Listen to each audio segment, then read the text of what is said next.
Igbo Area TV on Ndi Igbo. Hello Ndi Igbo. Abiakwanam, we have come again. Did Igbos secretly build a kingdom inside Ghana? Is there a plan to take over land, or is it all just fake news? You know, Ghana is boiling with anger. Some say a Nigerian man was crowned king in Accra. Others fear a coup in disguise, as if this will unsettle the Ghanaian leadership.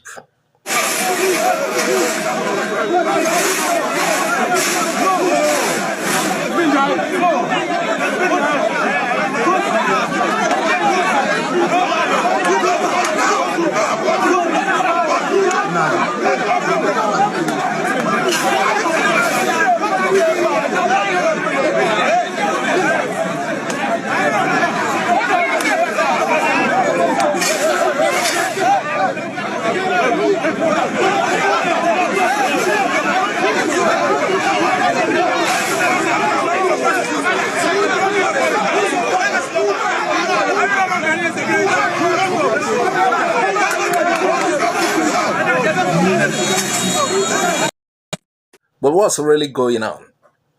Let's break it down piece by piece, because this is not just about Ghana and Nigeria. It's about the future of African unity. It all began when Chukwudi Jude Ihenetu, a Nigerian man of Igbo descent, was crowned Eze Ndi Igbo in Ghana. That means King of Ndi Igbo, King of Igbos in Ghana. Many African communities in diaspora appoint cultural leaders to unite their people, especially in foreign countries. So this wasn't new. But let's fast forward to 2025. Suddenly, social media explodes with claims that the Eze is building a sovereign Igbo kingdom in Ghana. Some say 50 acres have been acquired. Some claim a school and a palace are under construction. Others even whisper of a Nigerian colonization agenda. Can you imagine? You know. Where does all this come from? Where is it coming from? And is any of it true? There has been some serious protests happening in Ghana right now because an Igbo king from Nigeria is trying to build an Igbo village in Ghana. Let me be clear enough. He is an Igbo person from Nigeria who later moved to Ghana and got married to a Ghanaian. He has lived in Ghana for more than 20 years, which is why he was later crowned as the king of Igbos living in Ghana. And for all the time he spent in Ghana, Ghanaians had no problem with him until he proposed a plan to build an Igbo village in Ghana, which is why they are protesting right now. So Dr. Chukwudi Iheneta, who is the king in question, proposed a plan to use 50 acres of land to build an Igbo village in Ghana. Inside this Igbo village, there is going to be a palace, bigger than the palaces they have for their traditional rulers in Ghana. Not only that, there are going to be guest houses, schools, market, streets, and those beautiful streets are going to be named after Igbo figures from Nigeria. And this proposal got Ghanaians triggered, and here are their reasons. They believe allowing him to build an Igbo village in Ghana alone is questioning Ghana's sovereignty as a country. They also believe that they will not be allowed to do what he is doing to them in Ghana in Nigeria. It was even alleged that he is given the same rank with their traditional rulers. To cut the long story short, they do not like any Igbo kingdom in Ghana. While Dr. Chukwudi, who is the king in question, responded, he said his kingdom or his village is not there to take anything away from Ghanaians. And his kingdom is not even for Ghanaians, it's for those Igbo people living in Ghana. And the main purpose is to unify Igbo people in diaspora. He closed the argument by saying there might not be Ghanaians building Ghana kingdom in Nigeria, but there are Ghanaians out there in Europe or America building their Ghana kingdom there. Well, we have Hausa kingdom in Europe, Germany, London, and so do Igbos, so do Yorubas, so do Ghanaians. They all have their kingdoms outside of Ghana. We have investigated, and here is what we found. There is no official document showing 50 acres of land were bought for an Igbo settlement. No construction for a kingdom of autonomous Igbo village exists in Old Ningo or any part of Ghana. We want to state unequivocally and without preservation that we have not currently acquired any land in Ningo or elsewhere in Ghana.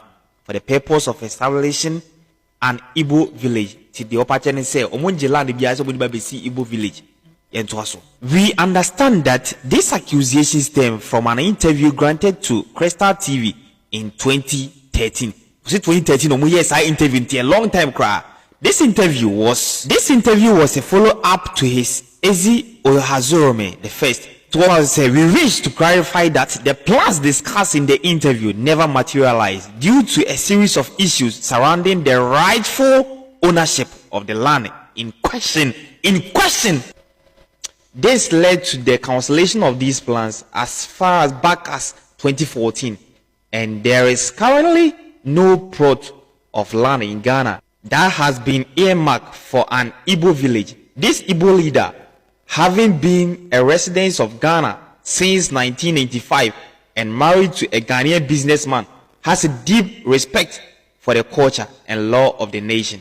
We would never engage in any activity that would make the strong relationship between the Igbo people residing here and the Ghanaian community. His commitment to being a law-abiding resident has been unwavering throughout his stay, a message he consistently conveyed to the Igbo community with absolutely clarity. He retreated that we personally have not acquired any 50 acres of land or any other land to be used as an Igbo village in Ghana. The palace of the Eze has publicly dismissed the claims. We have not bought any land to create a kingdom. Our Eze title is purely cultural. For the say cultural no obodo onye ọzọ anyway. According to him, we respect Ghanaian laws and traditional institutions. But we also need transparency. This is our country. Nobody should wake up one day and become king in our soil without proper consultation. That's in the Ghana. So the controversy quickly became political. A particular Ghanaian politician, Hassan Ayariga, called it a national security threat. He demanded that the Eze be investigated, arrested, and even deported. The GA Traditional Council, or whether it is the GA, the highest traditional authority in the capital, issued a strong statement. They disowned the Igbo king, saying no such installation was approved by their customs. Even ordinary citizens began to fear that something secretive was happening, something dangerous. Nigerians are our brothers, but we don't want another government inside our land. They should respect our system. A pressure group calling itself Apex Citizens of Ghana has petitioned the National House of Chiefs to take swift action against His Royal Majesty Dr. Chukwudi Jude Ehenetu for parading himself as king of Igbo community in Ghana. We understand you are representing your people, but do not go about parading yourself like, we can't have we can't have a foreign kingdom in our kingdom. We can't do that. You cannot bring an Igbo kingdom into Ghana. When you go to Nigeria, we don't have Ashanti kingdom in Nigeria. When you go to Rome, you do what Romans they do. You don't do as you please. You don't impose kingdoms on the people. You don't install sub-chiefs. You don't create kingdoms and villages and create streets and name it after notable Nigerians and Igbos. You don't even harbor that idea. Just take care of your people and bounce. This is not the first time Africans have turned on each other. In 1969, Ghana expelled tens of thousands of Nigerians. In the 1980s, Nigeria did the same to Ghanaians. So,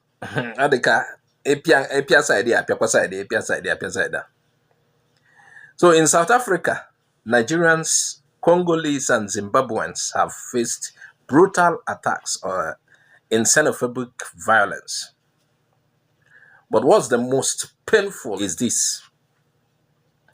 When Chinese or Europeans buy African land or install foreign infrastructure, nobody says anything. Oh, it's okay. But when fellow Africans organize culturally or invest in land legally, you see panic everywhere. Why? Because colonial borders are still in our heads. The Igbo king has arrived in Ghana? Wait a minute, did I say that right? Igbo? Slow on the judgment, my pronunciation is still working on itself. So apparently there are a lot of Ghanaians that's not in support of this and they feeling some type of way. But I don't know, I'm a little indecisive about it. On one hand, I feel like it's a very good thing if he's coming to Ghana with the intention of creating unity. Because we all want people. Whether we come from the US, Ghana, Nigeria, South Africa, or any other African country. When you take away all of those borders, we are just one people. So I don't see no harm in this if his intentions are in fact good. But a lot of people have been arguing that he's just coming to Ghana and just trying to take over, intending to build a whole community just for his people. And I will admit, that's a little questionable. Because if you're coming to Ghana, and I say this for everybody, you should be willing, ready, and able to adapt to Ghanaian culture. Because if that's not your intentions, then why even come here? Just stay where you at. But I don't know the man, ain't seen the man. So I really can't say what's factual or not. If he's coming here to do the right thing, then kudos to him. What y'all think about all this drama?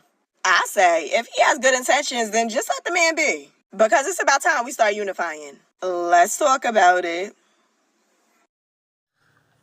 We fear each other more than we fear outsiders, the ones who divided us. And we haven't built trust among African nations.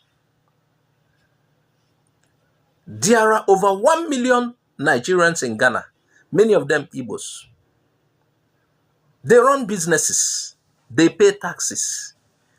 They even marry Ghanaians. Somebody said this particular chief is even married to a Ghanaian or marrying a Ghanaian. And these people contribute to the economy of Ghana.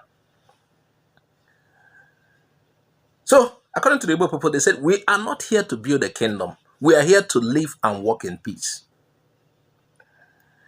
You know, people see our Igbo culture and think we want to take over Guinea. But we just want to stay connected to our roots. Culture is not a crime. Identity is not colonization. But respect must go both ways. So, where do we go from here? The Nigerian ambassador to Ghana has met with the palace and Ghanaian authorities to clarify the matter. Also, the Igbo leadership in Ghana has offered to sit down with the GA Council to reaffirm peace and cooperation. Citizens on both sides are calling for dialogue, not division.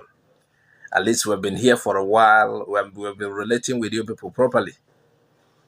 But we must stop this panic. Let's build a future where cultural titles are not threats, but bridges.